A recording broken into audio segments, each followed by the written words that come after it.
Ya, kalau ada tulisan JKW kemudian diartikan milik saya, ya seneng banget saya, alhamdulillah punya kapal. Nanti ada truk, ada tulisannya JKW lagi, oh itu miliknya Pak Jokowi, alhamdulillah lagi.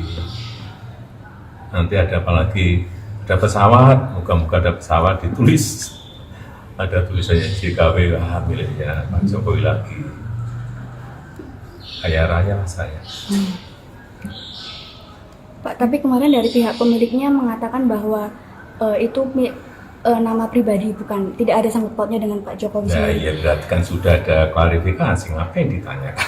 Merasa Download Tribun X sekarang, menghadirkan lokal menjadi Indonesia.